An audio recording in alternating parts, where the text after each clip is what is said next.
एक बात बताइए, मध्य प्रदेश जब राहुल गांधी पहुंचते हैं तो वहां पर लंगड़ा घोड़ा कहते हैं। वहीं हम छत्तीसगढ़ में देखते हैं तो पीसीसी चीफ दीपक बैज बुझा हुआ कारतूस पुराने नेताओं को कह रहे हैं।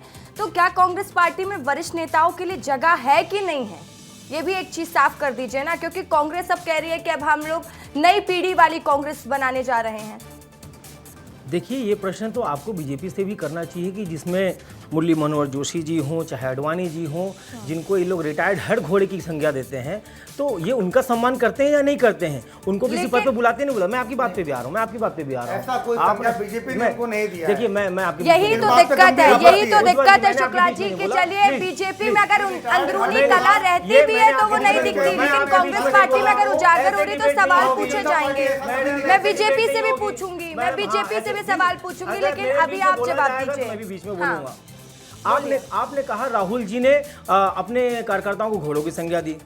नरेंद्र मोदी जी ने भी सार्वजनिक रूप से आज तक के मंच में कहा कि मैं गधे से प्रेरणा लेता हूं। तो क्या भारतीय जनता पार्टी वाले गधे से प्रेरणा लेते हैं? बताना चाहिए उज्जवल दीपक जी को, क्या वो भी गधे से प्रेरणा लेते हैं? क्या उनकी पूरी पार्टी गधे से प्रेरणा लेती है? नहीं, आप गधे से प्रेरणा लेते हैं ना, वो दिखता है। हालांकि वो दिखता है कि आप प्रेरणा ले रहे हैं, वो दिखता है।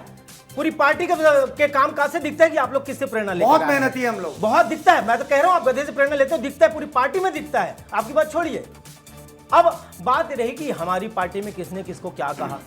अगर मुझे कारतूस पे आपको दिक्कत है तो मैं तो कह रहा हूं पूरा का पूरा षड्यंत्र किया जा रहा है। जिस प्रकार से अरविंद नेताम जी कार्यक्रम में जाते हैं, आने के बाद पीसी लेते हैं, पीसी के बाद में दीपक बैज जी को अनर्गल आरोप लगाते हैं, और उसके बाद में इनकी एक ट्रोल स्लीपर सेल है जिसको ये लोग अपना आईटी सेल और प्रवक्ता सेल कहते हैं, एक्चुअली में स्लीपर सेल है। उनको काम में लगा दिया जाता है कि जाके दीपक बैज को बदनाम करो। ये पूरी की पूरी राजनीति, पूरी का पूरा विषय केवल और केवल एक आदमी को रोकने के लिए, दीपक बैज को रोकने के लिए, और बस्तरियों के बीच में, आदिवासियों के बीच में डिवाइड एंड रूल पॉलिसी लाने के लिए ये पूरी पॉलिसी आरएसएस के द्वारा और भाजपा के द्वारा खेली जा रही है। अच्छा, चलिए ठीक है शुक्ला जी, एक जवाब और दे दीजिए। अगर आप ये कह रहे हैं तो अब आप ही से मैं सवाल एक और पूछ लेती हूं।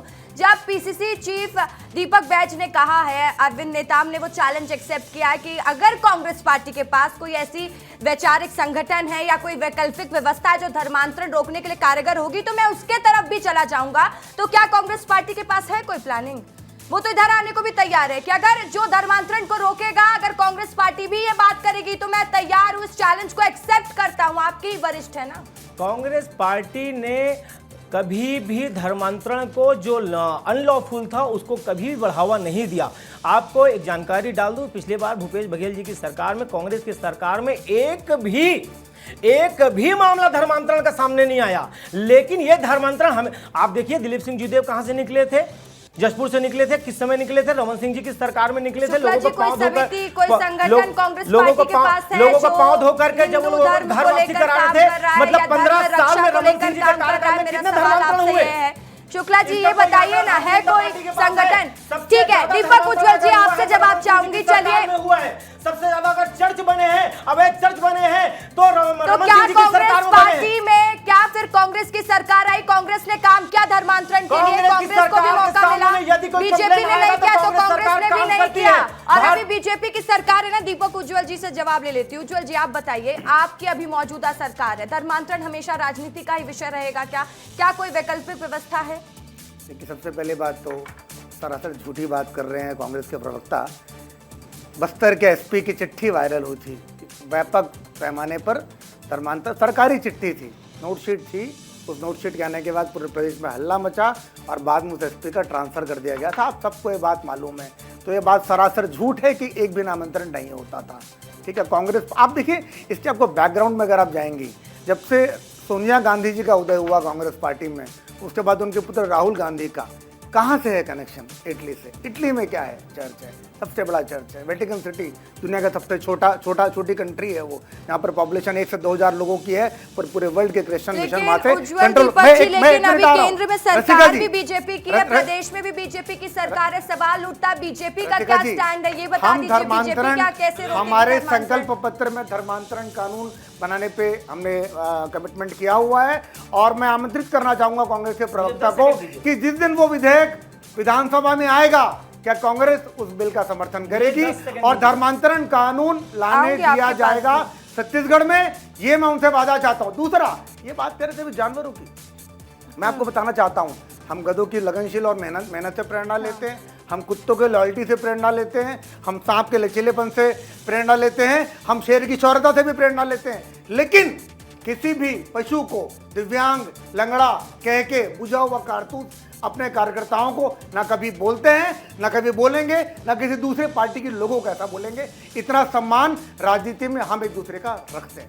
ठीक है, आप लोग सम्मान रखते हैं, लेकिन मेरे भी सवाल का जवाब दे दीजिए उज्जवल जी, क्योंकि लगातार देखिए सवाल तो उठता है। बीजेपी की सरकार है, कांग्रेस ने नहीं किया, चलिए जनता ने उनको नहीं दिया ना मौका, अब भारतीय जनता पार्टी को वो मौका मिला है ना, तो बीजेपी कर दिखाए, कांग्रेस पे क्यों थोपना? तगड़ा कानून आ रहा है, बीजेपी कर दे, कोई तो करे। कानून आ रहा है, कब आएगा वो कानून? सर कब आएगा?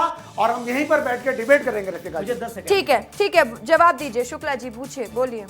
पहली बात, आपने पूछा कि आपकी सरकारों में क्या कानून बनेगा, इन्होंने कहा बनेगा कि 2 सरकारें बीत गई, वहां पे नरेंद्र मोदी जी की पूर्ण बहुमत की सरकार बीत गई, धर्मांतरण पे कोई कानून नहीं बनाया गया। इसका जवाब यहाँ पे उज्जवल दीपक जी को देना चाहिए। 15 साल यहाँ पे रमन सिंह जी की सरकार रही, यहाँ पे 15 साल रहने के बावजूद सदन में एक बिल नहीं लाया गया धर्मांतरण के खिलाफ में, क्यों नहीं लाया गया? इसका जवाब उज्जवल दीपक जी को देना चाहिए। इन्होंने कहा कि हमारे नेता कभी हमारे कार्यकर्ताओं को जानवरों से की संज्ञा नहीं देते, लेकिन हाँ, रमन सिंह जी ने आप लोगों को कमीशन खोरों की संज्ञा जरूर दी थी, जब रमन सिंह जी ने खुले मंच पर कहा था कि अगर हमारे कार्यकर्ता, हमारे अधिकारी कमीशन लेना बंद कर देंगे तो पूरा हमारी सरकार आ जाएगी। ठीक है, आपके 10 सेकंड पूरे हो गए, समय बहुत कम है। देखिए, आज बात हो रही है वरिष्ठ नेताओं के सम्मान देने की बात हो रही, मुद्दा धर्मांतरण पर चला गया क्योंकि ये विवाद ही वहीं से शुरू हुआ था, लेकिन सवाल अभी भी बरकरार है, क्या वरिष्ठ नेताओं का सम्मान होगा पार्टी में या फिर नहीं?